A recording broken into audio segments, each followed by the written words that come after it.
Hi friends, welcome to ROJAS cooking. இன்னைக்கு நம்ம சேனல்ல electric beater, oven, measuring cups இப்படி எதுவுமே இல்லாமல் ரொம்பவே சூப்பராக சாஃப்டான ஸ்பான்ச்சியான ஒரு வெனிலா ஸ்பாஞ்ச் கேக் ரெசிபி தான் பார்க்க போகிறோம். அவ்வளோ சாஃப்டாக இருக்கும். நீங்கள் பர்த்டே கேக்காக கூட நீங்கள் எதை ப்ரிப்பேர் பண்ணிக்கலாம்.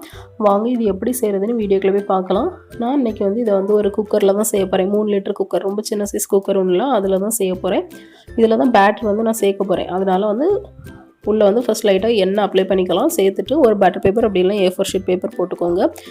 எண்ணெய் வந்து கொஞ்சமாக அப்ளை பண்ணிக்கோங்க. நீங்கள் நிறைய எண்ணெய் அப்ளை பண்ணிங்க அப்படின்னா கேக் வந்து உங்களுக்கு சைட்லலாம் ஹார்டான மாதிரி ஆயிரும். அதனால் கொஞ்சமாக அப்ளை பண்ணிக்கோங்க. நான் வந்து A4 ஷீட் பேப்பர் தான் சேர்த்துருக்கேன். அதுலேயே நான் எண்ணெய் அப்ளை பண்ணல. அந்த குக்கரில் நம்ம எண்ணெய் அப்ளை பண்ணியிருப்போம்ல, அதில் எக்ஸ்ட்ரா இருக்க ஆயிலை வந்து அந்த A4 ஷீட் பேப்பர் எடுத்துக்கும். அதனால் நான் வந்து எண்ணெய் வந்து அப்ளை பண்ணல. இப்போ இதை தனியாக வச்சிடலாம். அடுத்தால வந்து முட்டை எடுத்துடலாம். நான் வந்து 4 முட்டையை வந்து மஞ்சக்கரு தனியாக வெள்ளைக்கரு தனியாக வந்து பிரித்து வச்சுருக்கேன். இப்போ வெள்ளைக்கரு மட்டும் ஃபஸ்ட்டு எடுத்துக்கலாம்.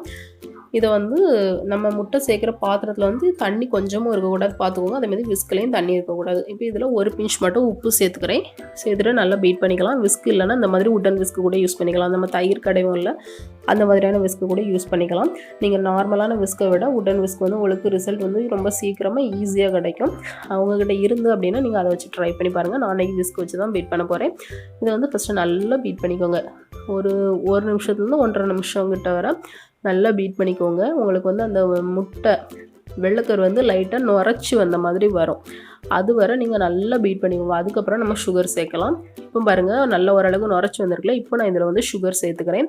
1 கப் அளவுக்கு சுகர் எடுத்துக்கோங்க. உங்கள்கிட்ட கப் மெஷர்மெண்ட் இருந்ததுன்னா நீங்கள் 1 கப் சேர்த்துக்கோங்க. அப்படி இல்லை அப்படின்னாக்கி நார்மலான ஒரு டம்ளர், ஒரு 200 ml அளவில் ஒரு டம்ளர் எடுத்துகிட்டு அதில் 1 கப் அளவுக்கு பவுடர் பண்ண சுகர் வந்து எடுத்துக்கோங்க.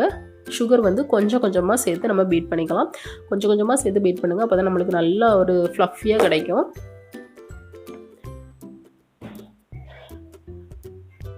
சுகர் எல்லாத்தையும் நல்லாவே சேர்த்துடலாம். நம்ம வந்து நார்மல் சுகர் கூட சேர்க்கலாம். பட் அது வந்து சுகர் கரையிறதுக்கு ரொம்ப டைம் ஆகும். அதனால தான் நான் வந்து பவுடர் சுகர் ஆட்டு சேர்த்துருக்கேன். இது வந்து ஒரு 4லேருந்து 5 நிமிஷத்துக்கு நல்லா ஸ்பீடாக பீட் பண்ணுங்கள். உங்களுக்கு இந்த அளவுக்கு நம்மளுக்கு கிடைக்கும். நான் வந்து இதில் எலக்ட்ரிக் பீட்டர் எதுவுமே யூஸ் பண்ணல. நார்மலாக விஸ்க் வச்சு தான் யூஸ் பண்ணியிருக்கேன். இந்த அளவுக்கு நம்மளுக்கு கிடைச்சதுக்கப்புறமா இதில் வந்து நம்ம நார்மல் முட்டை மஞ்சக்கரு இருக்குல்ல, அதை வந்து ஒவ்வொன்றா சேர்த்து கலந்து விட்டுடலாம். ரொம்ப பீட் பண்ண வேண்டாம். லைட்டாக அந்த கலந்து விட்டால் போதும். வெள்ளைக்கரில் கலக்கிறது மாதிரி கலந்து விட்டால் போதும். இப்போ நல்லா கலந்து விட்டதுக்கப்புறமா இதில் வந்து 1 டீஸ்பூன் அளவுக்கு வெண்ணிலா பவுடர் சேர்த்துக்கிறேன். இதுக்கு பதிலாக 1 டீஸ்பூன் வெண்ணிலா எசன்ஸ் கூட சேர்த்துக்கலாம். சேர்த்துட்டு நல்லா கலந்து விட்டுருங்க. அதுக்கப்புறமா 1/4 டம்ளர் அளவுக்கு ரீஃபைண்ட் ஆயில், நார்மலாக ஃப்ளேவர் இல்லாத ஆயில் வந்து கொஞ்சம் கொஞ்சமாக சேர்த்து கலந்து விட்டுருந்தேன். 1/4 கப் அளவுக்கு ஆயில். எந்த டம்ளரில் சுகர் எடுத்திங்களோ அதே டம்ளரில் 1/4 கப் எடுத்துக்கோங்க. நல்லா கலந்ததுக்கப்புறமா ஒரு சல்லடை எடுத்து வச்சிடலாம். அதில் வந்து 1 கப் அளவுக்கு மைதா மாவு வந்து சேர்த்துருக்கேன்.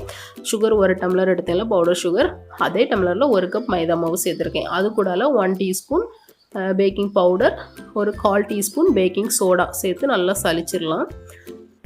சலிச்சதுக்கப்புறமா இதை வந்து ஸ்லோவாக மிக்ஸ் பண்ணுங்கள். மாவு எல்லாமே நல்லா கலந்து வர்றது மாதிரி நல்லா ஸ்லோவாக மிக்ஸ் பண்ணுங்கள். ஓவர் மிக்ஸ் வேண்டாம். அதே மாதிரி ரொம்ப ஸ்பீடாகவும் மிக்ஸ் பண்ண வேண்டாம். ஸ்லோவாக மிக்ஸ் பண்ணுங்கள். மெதுவாக, ரொம்ப ஸ்லோவாக. நான் வந்து இது வீடியோ வந்து ஓட விட்டுருக்கேன். நான் வந்து ரொம்ப ஸ்லோவாக தான் மிக்ஸ் பண்ணிகிட்ருக்கேன். இப்போ இந்த அளவுக்கு லைட்டாக மிக்ஸ் பண்ணிவிட்டு இது கூடாலே ஒரு 1/4 கப் அளவுக்கு பால், நல்லா ரூம் டெம்பரேச்சரில் இருக்க பால் தான் சேர்த்துருக்கேன். 1/4 கப் அளவுக்கு பால் சேர்த்து கொஞ்சம் கொஞ்சமாக சேர்த்து கலந்துக்கோங்க.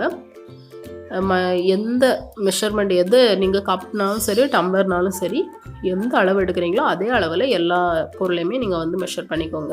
இப்போ பால் வந்து கொஞ்சம் கொஞ்சமாக சேர்த்து அதையும் நல்லா கலந்து விட்டுடலாம். ஸ்லோவாகவே மிக்ஸ் பண்ணிக்கோங்க. நல்லா ஒரு ஸ்மூத் பேட்டராக, இந்த மாதிரி ஒரு ஸ்மூத் பேட்டராக வர்றது வரை நம்ம மிக்ஸ் பண்ணிக்கணும். இப்போ இதை வந்து நம்ம குக்கரில் வந்து சேர்த்துடலாம். நம்ம ஆல்ரெடி ஆயில் பட்டர் பேப்பர் போட்டு வச்சுருந்தோம்ல, அந்த குக்கரில் வந்து நம்ம சேர்த்துடலாம். நீங்கள் எந்த அளவுக்கு முட்டை வந்து நல்லா பீட் பண்ணுறீங்களோ அந்த அளவுக்கு உங்களுக்கு சாஃப்டான கேக்கு, நல்லா ஹைட்டான கேக் வந்து கிடைக்கும்.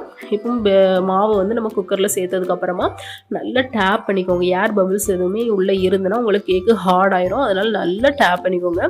இனி வந்து இதை மூடி வச்சிடலாம். விசில் நான் கேஸ்கட் ரெண்டுமே போடலை. விசிலும் கேஸ்கட்டும் போடாமல் க்ளோஸ் பண்ணிவிட்டேன். இனி வந்து ஒரு இரும்பு கல்லை வந்து நல்லா சூடு பண்ணிவிட்டு அதில் வந்து நம்ம குக்கர் எடுத்து வச்சிடலாம். இது லோ ஃப்ளேமில் ஒரு 30லேருந்து 40 நிமிஷம் ஆகும். நான் வந்து ஒரு 35 நிமிஷம் கழித்து ஓப்பன் பண்ணி பார்க்குறேன். நல்லா வெந்துட்டு ஒரு கத்தி அப்படி இல்லைன்னா டூத் பிக் வச்சு நீங்கள் உள்ளே விட்டு பாருங்கள். உங்களுக்கு மாவு ஒட்டலை அப்படின்னா உங்களுக்கு கேக் ரெடி ஆகிட்டுன்னு அர்த்தம். இனி இதை வந்து நம்ம ஆஃப் பண்ணிவிட்டு ஆற வச்சிடலாம். ஒரு 30 நிமிஷத்தில் நீங்கள் வெளியே எடுத்து ஓப்பன் பண்ணி பாருங்கள். உங்களுக்கு வந்து ரெடி ஆகலைன்னா ஒரு 5 நிமிஷமோ 10 நிமிஷமோ எக்ஸ்ட்ரா வச்சுக்கோங்க. இப்போ கேக் நல்லா ஆறிடுச்சு. சைடில் எல்லாமே ரிமூவ் பண்ணி விட்டுடலாம். கேக் வந்து நல்லா ஆறுனதுக்கப்புறமா நீங்கள் அதை வெளியே எடுங்க. ரொம்ப சூடாக இருக்கும்போது எடுக்காதீங்க, அது வந்து பிஞ்சு வரதுக்கு வாய்ப்பு இருக்குது. அதனால் நல்லா ஆறுனதுக்கப்புறம் எடுங்க. உங்களுக்கு கேக்கு அவ்வளோ சாஃப்டாக இருக்கும். இப்போ வெளியே எடுத்ததுக்கப்புறமா நான் வந்து அந்த பட்டர் பேப்பர் இருக்குல்ல அதை வந்து ரிமூவ் பண்ணிடுறேன். நல்ல ஒரு ஹைட்டில் நம்மளுக்கு கிடச்சிருக்கு. ஒரு 4 ஸ்லைஸ் கூட போடலாம், அந்த அளவுக்கு நல்லா ஹைட்டாக கிடச்சிருக்கு. நல்ல ஒரு சாஃப்ட்னஸும் இருக்குது. கேக்கு அவ்வளோ சூப்பராக இருக்குது. உங்களுக்கு பார்த்தாலே தெரியும் நல்ல ஒரு சாஃப்ட்னஸ்ஸு. நார்மலாக பர்த்டே கேக்கு கூட இந்த நான் சொன்ன இன்க்ரீடியன்ஸ் வச்சு ட்ரை பண்ணி பாருங்கள். நல்ல ஒரு சாஃப்டாக இருக்கும். உங்கள்கிட்ட எலக்ட்ரிக் பீட்டர் ஓவன் எதுவுமே இல்லைன்னா இந்த மெத்தடில் நீங்கள் ட்ரை பண்ணி பாருங்கள். செஞ்சுட்டு நல்லா ஸ்லைஸ் போட்டு அதில் வந்து சுகர் சிரப் ஸ்ப்ரெட் பண்ணி அதுக்கப்புறமா கேக்கு க்ரீம் வச்சு நார்மலாக பர்த்டே கேக் மாதிரி செஞ்சு சாப்பிடலாம். ரொம்ப சூப்பராக இருக்கும். கண்டிப்பாக ட்ரை பண்ணி பாருங்கள். நார்மலாக டீ கேக் மாதிரி கூட சாப்பிடலாம். உங்களுக்கு பார்க்கும்போதே தெரியும் எந்த அளவுக்கு சாஃப்ட்னஸ் இருக்குன்னு சொல்லிட்டு. கண்டிப்பாக ட்ரை பண்ணி பாருங்கள். இந்த வீடியோ உங்களுக்கு பிடிச்சிருக்குன்னு நம்புகிறேன். பிடிச்சிருந்துன்னா லைக் பண்ணுங்கள், ஷேர் பண்ணுங்கள், சப்ஸ்கிரைப் பண்ணுங்கள். உங்களுக்கு இந்த வீடியோ பிடிச்சிருந்து அப்படின்னா கண்டிப்பாக எனக்கு கமெண்ட் பாக்ஸில் சொல்லுங்கள். அப்போ தான் உங்களுக்கு எந்த மாதிரியான வீடியோஸ் வந்து பிடிச்சிருக்கு அப்படிங்கிறது எனக்கு தெரியும். நான் அதை தொடர்ந்து அதை மாதிரியான வீடியோஸ் வந்து போட ட்ரை பண்ணுவேன்.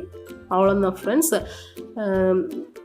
இந்த வீடியோ இதோட முடிஞ்சு இன்னொரு புது வீடியோவில் உங்களை நான் சந்திக்கிறேன். பாய்.